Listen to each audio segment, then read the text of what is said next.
Parfois, il y a des joueurs qui sont connus de tous, qui sont évidents, qui sont dans tous les esprits et à côté desquels on passe complètement. Parce que dans le football, il y a beaucoup de matchs, il y a beaucoup de joueurs, il y a beaucoup d'équipes et au bout d'un moment, on peut pas avoir un avis détaillé sur tout. Et je dois vous avouer que jusqu'à cette saison, c'était le cas de mon côté pour Bryan Mbeumo. C'était un joueur dont j'avais entendu parler évidemment. Il a été formé à Troyes, il a été international espoir français, il a ensuite été international camerounais, il a explosé à Brentford, il a fait plus de 250 matchs en Angleterre, donc évidemment on peut pas le vendre comme un mec qui sort de nulle part, bien au contraire, c'était un joueur accompli de Premier League qui avait une solide réputation. Mais avant son arrivée à Manchester United, j'avais seulement un avis de ce que j'avais entendu sur lui. Alors évidemment, je l'avais vu quelques fois évoluer avec Brentford, mais vous savez comment ça se passe. Brentford, c'est peut-être pas l'équipe la plus médiatisée, c'est pas celle que je suis spécifiquement de mon côté, et en fait, à chaque fois que je voyais Mbeumo jouer, j'étais plus focus sur leur adversaire, et au cours d'un match de foot, déjà, c'est dur d'avoir un avis sur tous les joueurs qui disputent une rencontre dans une équipe que tu suis, mais alors si en plus il faut avoir un avis précis sur l'équipe d'en face, tu t'y retrouves plus. C'est pour ça que j'ai toujours été très sceptique avec la notation des journaux type l'équipe. C'est quand tu regardes un match de foot, généralement pour bien analyser le match de quelques joueurs, faut que tu sois focus là-dessus, et j'avais jamais fait ce taf sur Mbeumo. Alors quand il a débarqué du côté de Manchester United, j'étais évidemment super curieux, mais il y avait l'historique de recrutement de Manchester United qui m'amenait un peu de scepticisme. Et là, je vais vous le dire très franchement, j'ai vraiment un énorme kiff autour de Bryan Mbeumo. Je me dis que je suis vraiment passé à côté de quelque chose de monumental au cours de ces dernières années, et on va se demander aujourd'hui s'il peut pas incarner l'avenir des Red Devils. Oui, j'appuie fort sur mon propos, mais je le pense sincèrement, et j'ai même envie de vous dire que c'est sûrement le meilleur recrutement du club depuis des années, parce qu'il y a quand même pas mal de cadavres cachés dans les placards. Alors dans cette vidéo, on va revenir sur les attentes qu'il y avait autour de Bryan Mbeumo quand il a débarqué à Manchester United. Pas les miennes, vous l'avez compris, j'en avais pas spécialement, mais ce qu'on pouvait lire dans la presse anglaise, ce qu'on pouvait entendre chez les supporters des Red Devils. Ensuite, je vais vous parler de ses immenses qualités et de pourquoi je fais une vidéo aujourd'hui dédiée à lui, pourquoi je me suis même rematé d'anciens matchs de Mbeumo tellement il m'avait fait une bonne impression. Et puis on parlera de l'avenir du côté de Manchester United et de l'importance qu'il peut avoir dans le club. Déjà il en a une actuellement, mais est-ce qu'elle va être durable? Eh bien ce sera la question, j'allais dire à 1 million, mais bien plus que ça, on pourrait dire à 75 millions d'euros. Installez-vous confortablement et bienvenue pour cette nouvelle vidéo Talk My Football.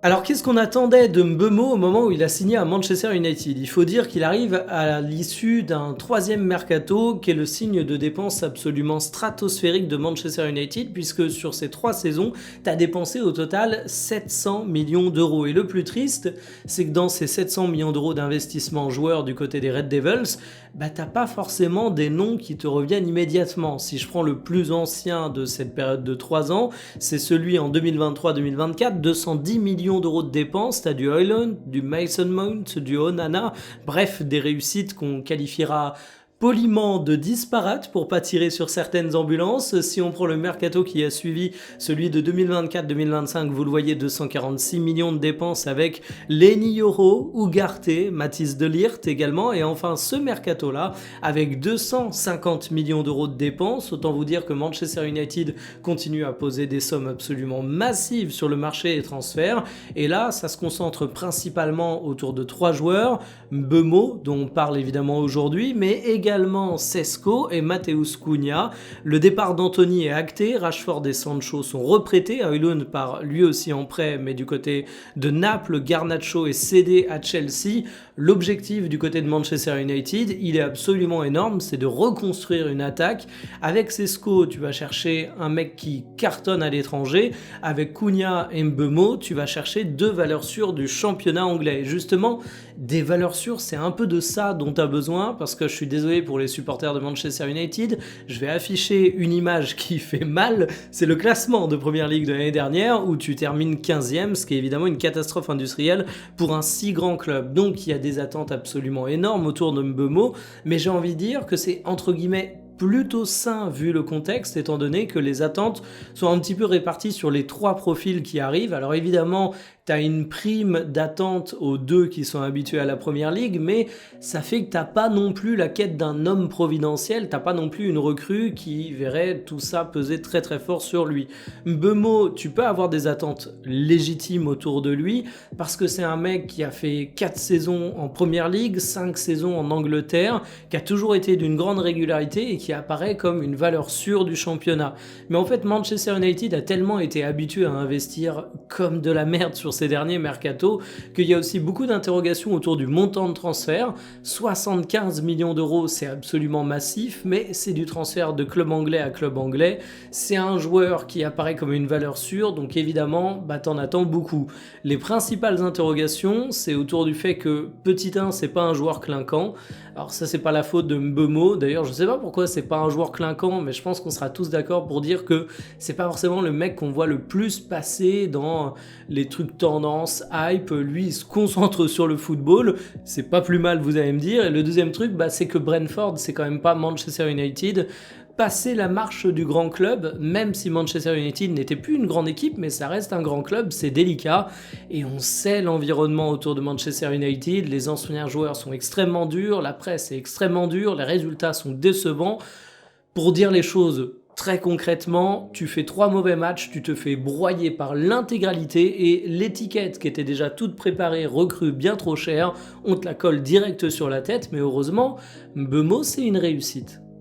En fait, Mbeumo, c'est tout simplement la recrue phare de Manchester United et la meilleure réussite en termes de recrutement et de mercato depuis déjà pas mal de temps. Quantitativement, on peut dire qu'il est indispensable à la formation de Carrick. Il a joué l'intégralité des minutes de jeu quasiment, à quelques exceptions près. Un match de coupe en début de saison où il n'a pas été titulaire, mais comme vous le voyez, il joue quand même une mi-temps et il marque. La CAN 2025, évidemment, il peut rien, il fallait qu'il défende les couleurs de son pays. Et en dehors de ça, non seulement petit 1 il joue, mais petit 2 il est titulaire, et petit 3, quand il est titulaire, il joue souvent 90 minutes, c'est pas l'attaquant que tu vas sortir, et on peut dire que c'est un joueur qui a réussi à convaincre pleinement à la fois Ruben Amorim, mais aussi Michael Carrick, car sous leurs ordres, il a toujours été privilégié, alors que Manchester United parfois pouvait se retrouver face à quelques petits bousculements, quelques petites phases de tâtonnage, mais lui, il n'y a aucun problème, il est toujours là. Alors dans quelle équipe joue notre cher Mbeumo? Voici le 11 de Foot Mercato pour Manchester United. Comme d'habitude, c'est une moyenne, et une moyenne, ça veut tout et rien dire. Par exemple, Cunha joue la majorité du temps, donc il devrait être présent, et Mbeumo, quant à lui, s'il est bien ailier droit de base, de formation, en réalité, il se fait balader. Vous voyez ses postes cette saison, c'est là une de ses forces, il a joué partout en faisant preuve d'une polyvalence qui a été pour le moins remarquée. C'était un joueur qu'on connaissait polyvalent, mais à l'échelle de sa carrière, quand vous comparez, c'est une ampleur inédite parce que là, le poste qu'il occupe le moins à Manchester United, c'est paradoxalement le poste qu'il est censé le plus occuper. Moi, j'ai toujours une affection, une sympathie particulière pour les joueurs qui se retrouvent à cartonner dans un poste qui n'est pas forcément leur position de prédilection à la base, parce que généralement, ça en dit long sur leur attitude, c'est des mecs qui sont capables de se mettre au service de leur équipe. Et on peut dire que Mbeumo, il en a vu des vertes et des pas mûres, expression de vieux de qualité du côté de Manchester United, parce qu'on va faire une petite revue de quelques matchs et des postes qu'il a évolué, où il a évolué. Je vous en mets un premier. Alors c'est lors du derby de Manchester, là il est en pointe, mais il a énormément désonné parce que son équipe avait pas le ballon, il est resté assez axial, mais vraiment il a fallu qu'il aille chercher la moindre touche de balle. Même schéma face à Arsenal, même si là il était plus haut et il penchait légèrement sur la droite, on voit la limite des compositions et des 11 figés dans le marbre. En réalité, en termes d'animation, c'est un peu décevant. En octobre, en réception de Brighton, il était à droite, miracle, et d'ailleurs il signe un de ses top matchs comme par hasard.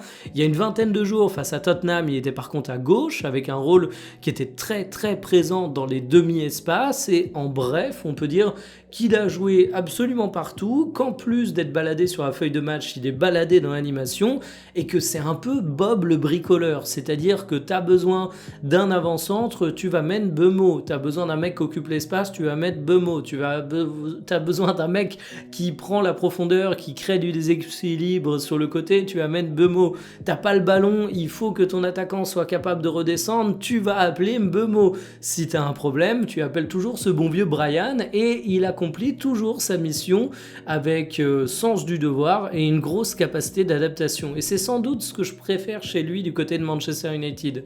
C'est cette capacité à toujours répondre présent. Et attention, il est baladé, mais pour autant, il est toujours près du but, Mbeumo. Ses stats cette saison sont vraiment bonnes, il en est à 10 buts et 3 passes décisives en 23 matchs, et d'ailleurs, c'est le meilleur buteur du club en Première Ligue. Mais finalement, résumer Mbeumo à ses buts, ce serait un petit peu être réducteur, parce que c'est un joueur qui a bien plus à offrir que ça. Alors on commence par la partie qui sur le papier n'apparaît pas comme étant extrêmement positive, c'est les feuilles de stats du joueur. Vous voyez qu'il surperforme en termes de buts, notamment comparé aux joueurs de son poste. Il est au-dessus du lot dans les dribbles et les passes dans la surface, mais pas de quoi marquer les esprits. C'est un bon joueur, mais sans plus. Les stats physiques, par contre, en disent déjà un peu plus sur pourquoi il est apprécié. Athlétiquement, il est monstrueux, il peut te déposer absolument n'importe qui. Et c'est marrant d'ailleurs, comme son profil est on-off, le mec il connaît que la haute intensité, t'as l'impression. Mais ce que tu ne vois pas dans les statistiques que je vous ai présentées, c'est à quel point il apporte de la verticalité à Manchester United. Mbeumo, c'est un joueur qui a une intelligence dans le scan, ce qui est vraiment important pour comprendre le rôle de tes coéquipiers, pour évaluer les situations. C'est un joueur qui a une grande intelligence dans comment réaliser ses appels, il a une grande qualité d'appel, et finalement pour apporter de la verticalité, il suffit pas d'être rapide, il suffit pas d'accélérer fort, il faut également avoir un très bon sens du placement, et ça, il l'a du côté des Red Devils. Et ok, c'est peut-être pas le joueur qui élimine le plus, c'est peut-être pas l'ailier feu follet ultime, mais par contre, il a un profil qui est intéressant parce qu'il est assez atypique. Déjà, c'est un très bon finisseur dans tous les sens du terme, la finition pure, le but, il cadre beaucoup de ses tirs, mais en plus, il est capable d'offrir des passes extrêmement dangereuses. Mais c'est également un mec qui est solide sur ses appuis. Alors vous voyez, je suis un peu réticent à employer ce terme parce que je trouve que c'est un truc qui est ultra utilisé dans le foot, à tort et à travers. Mais il faut avouer que Mbeumo, ça fait partie de ces joueurs qui brillent peut-être pas dans les duels aériens, parce qu'il fait à peine plus d'1m70, c'est pas un géant. Mais par contre, si tu veux le bouger, il faut te lever tôt. Parce qu'il est extrêmement solide sur ses appuis, je suis désolé d'employer ce terme, centre de gravité bas, mec qui est plutôt costaud, donc en fait, il t'apporte quand même un défi physique qui est tout à fait adapté à la Première Ligue, et ça m'étonne pas du tout que ce soit un joueur qui réussisse dans le championnat anglais. Et ça, finalement, c'est des qualités qui sont assez rares et précieuses, et t'as un joueur qui est ultra utile par rapport à ça. Je dirais qu'en plus, dans les trucs qui ressortent pas forcément dans les statistiques, il a un sens du pressing qui est monumental. Alors ça peut se retrouver dans des stats différentes de celles que je vous ai montrées, ça ressort pas en action défensive pure, mais même s'il fait pas forcément d'interception, même s'il va pas faire des gros tacles glissés, Mbeumo c'est un maillon essentiel de ta défense. Il a une grosse activité sans ballon quand il va falloir presser l'adversaire, et surtout, je le trouve qu'il fait ultra intelligemment, mais vraiment, c'est-à-dire que quand il s'agit d'accélérer pour mettre un coup de pression à l'adversaire et le faire paniquer, il va toujours savoir quand le placer, et c'est un joueur qui à la fois arrive à faire beaucoup de courses à très haute intensité et à avoir une bonne finition, alors que généralement, quand tu as les courses à haute intensité et que tu as beaucoup de situations de conclusion, tu vas être un peu cramé, tu vas manquer de lucidité et tu vas te louper. Lui, je trouve que ça lui porte pas trop préjudice parce que justement, il a cette intelligence. Pour dire les choses de manière familière, il court pas comme un poulet sans tête. Il sait quand faut accélérer, il sait quand il faut pas accélérer. Et du coup, je trouve que dans le jeu sans ballon, il est vraiment excellent. Et puis dernier point, j'ajouterais que il s'est positionné tellement comme une valeur sûre du côté de Manchester United que je vois en lui le mec qui débarque cette année, quoi. Donc le nouveau, un vrai leader quand même, un leader d'attaque.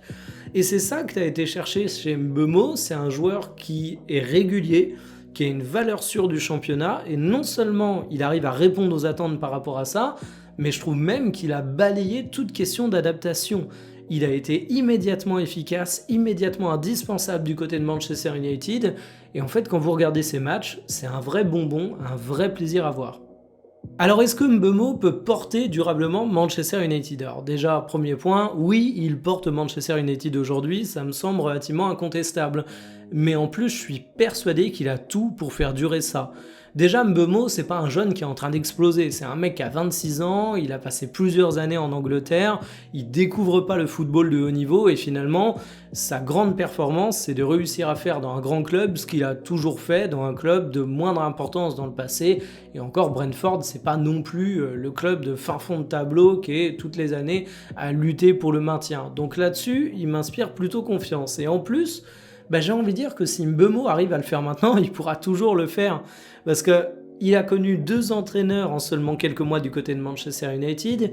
Il a connu un contexte extrêmement compliqué où l'attaque du club n'était pas forcément prolifique. C'est pas pour rien qu'il est devenu le meilleur buteur en première ligue de United. Et il a été baladé de poste au point où finalement le poste qu'il a moins occupé, c'est celui qu'il occupait historiquement du côté de Brentford.